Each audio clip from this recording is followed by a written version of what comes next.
You ever see something that is so unusual, you think like this thing's got to be fake? Well, buckle up because I got this thing, and when I first saw this, when they were telling me about it, I was like, this can't be real. But it is. This is the Hypace from Lofree. This was actually sent out to me by Lofree. Big thanks to them.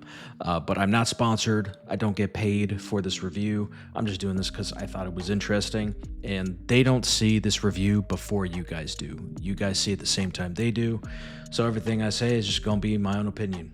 All right, let's see what the crap is going on with this thing. All right, so this thing has a pretty fancy box here. We got a little pull out, some fancy little wax paper. Not sure what that's about, but it looks cool. But here is the actual mouse. So this thing is pretty friggin' weird. It looks like something out of Gundam. Got both magnesium alloy on the inside for the like internal skeleton. On the outside, it's plastic, so it's kind of a unique idea of combining the two. We've also got the dongle here. This is the dongle, and this thing is huge. I don't understand why they made it so big, but that's a dongle. It's got a little RGB in there, just to demonstrate so you can see what that looks like. It's neat. It's got a neat little effect there. You can customize the color of the LED in there as you like. They do have a web-based driver, so that's nice. You don't have to have another program downloaded onto your computer for this thing. Yeah, then the rest of it in here, there's a cable in here, nothing too fancy, just your regular cable. Now, thankfully, it is color coordinated, so that's pretty cool. And this is a very, very sturdy, thick USB-C cable. Plastic support there does seem like it'll protect from bending too much, so kind of a nice cable there. These skates are kind of thin. It's the stereotypical old school black PTFE. Plenty smooth, but very thin. I could see these wearing down pretty quickly. Overall, just a really unique looking mouse. A lot of branding. I'm usually not a big fan of overdoing it with the branding. They've got some on the back, then they've got some more here on the front, and it's a lot. This is very lightweight. They are successful at getting this down to about 47 grams plus or minus 3. Mine is right at 49 grams, so pretty accurate to their claims. Now, to be fair, low weights like that have already been done, and they didn't have to use magnesium combined with ABS. I mean, the Nujutsu Sora V2, this thing is right at 40 grams, and it's all plastic with no holes. So just playing devil's advocate, this is very lightweight. This is below what I would even say is way below what is necessary, but it is a fairly large, medium-sized mouse, and for that size, yeah, this is way below, punching way below the weight range that I would say is acceptable, at least for, modern competitive shooters. This is using Kale white blade switches, very crisp, what the heck am I saying? Kale white blade switches for Mouse 1 and Mouse 2. They are very light and clicky, very pleasant feeling. Let me bring this to the mic.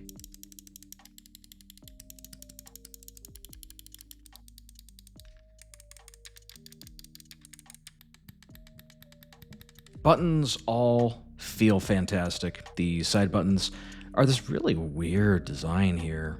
Really pop out of the shell. Very easy to access. They feel great. Pretty much zero pre-travel. Only a touch of post-travel. These are pretty strange side buttons, but perfectly functional. Very easy to reach. Big enough that it's not going to be a pain to find them. Now, going back to the design, you can see that this has a lot of separate little pieces here. Now, certain magnesium mice have these cutouts in them, and even the plastic ones also had those cutouts, and those did feel, or at least they can feel, a little bit obtrusive and unusual. However, for these cutouts, you really don't notice them very much, at least in my opinion when I was using it. Just kind of felt like I'm using a regular mouse. It's not too weird. As for actually how it feels in hand, this thing is a little bit slippery. It does seem to have a coating on it. It is not particularly grippy though. So that combined with the shape, which has very minimal curvatures on it. There's like very minor little bit on the sides here, but otherwise this is a very standard kind of almost borderline aerodynamically shaped mouse. Not a lot of curvature to grip onto, and I personally find that when I'm using it, my grip is not consistent, and I do notice that in game where my hand isn't really landing on the same place every time. Depending on your preference, that might not be a huge deal. If you already use something like a G Pro and you don't have a problem with that, you won't have a problem with this. But if you like mice that have a lot more curvature, irregular designs that isn't just kind of smooth, particularly on these sides, you may notice a little bit of difference there. Now, in terms of the build quality, like moderate pressure, I don't get any flex really anywhere. Bottom plate, it looks like this is magnesium down here, so I'm not gonna screw with that and squeeze it too hard. But just a little bit of pressure. There is a little bit with light pressure on the bottom plate here. But again, if you're squeezing it down here, I don't know what's wrong with you. I don't know why you're doing that. Don't do that. This has a very long and flat shape to it. So, but if you like more hump and palm contact for something like claw grip or palm grip, this might not be as good for you, depending on your hand size. If you've got smaller hands, you'll definitely feel a little bit strange in hand. Now, one cool thing about this is in addition to 2.4 gigahertz wireless, it's also got Bluetooth. So that's great if you want to run this on multiple devices. You can switch between the two if you're doing some kind of productivity task. Now, Bluetooth is also a lower power consumption mode. So if you wanted to just switch back and forth, depending on if you're gaming versus doing just everyday productivity tasks, that is an option for you, and it does increase the usability and the practicality of this mouse a little bit. Now, there's two colorways this comes in. I got this kind of grayish one with the orange. It kind of makes me think Gundam, really, like Gundam Wing. It's just missing a little bit of blue and gold in there. There is also a couple different colorways available on the Kickstarter. There'll be a link down somewhere in the description for you to check it out if you're interested. But I believe there's like a smoky black translucent one as well as a white translucent one. Both of those look really sick. This looks really cool. But honestly, the transparent ones look a little cooler in my opinion. The thing I did notice in build quality in terms of the way it feels in hand is there is some side wobble here. And I think that's because of how these two pieces are free floating. So mouse 1 and mouse 2, there is some side wobble. So if you're sensitive to that type of thing, specifically with mouse 1 and mouse 2, you may notice that. I personally don't notice that very much in any mice that I've tested that have it. But if you're somebody that bothers, just know that that's present and you may feel that. Now, in terms of raw performance, this thing's great. It goes all the way up to 8,000 hertz in wireless mode, and it does have an online driver to adjust the settings. All your typical stuff, motion sync. This thing is running a 3395 sensor. Everything is performing the way I expect a 3395 sensor to perform. Really nothing to go over or complain about. It's as accurate as you expect it to be. The sensor works perfectly good on glass as well as fabric pads, so you won't have to worry about compatibility there. So who's this for? Because this is kind of a weird mouse. Not only aesthetically, this is probably the most unique looking mouse I've reviewed, but also in the feature set, in being an ultra low weight mouse that also sports Bluetooth and goes all the way up to 8,000 hertz polling rate. So it's got a few different little disjointed features. Got a little bit of practicality to it, but it doesn't have any extra buttons that you would typically expect on a productivity mouse. So it's kind of in this interesting in-between where if those specific features, appeal to you, then this might be right for you.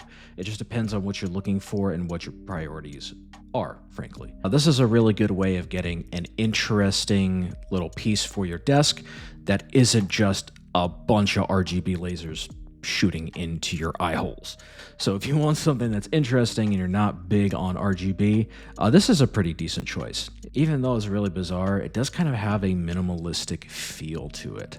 Like I mentioned, there is a Kickstarter for this thing, and that is going for $109 right now, which is, all things considered, a pretty flippin' good deal for an 8K polling rate mouse, 49-ish grams. It's got a lot going for it. Decent build quality.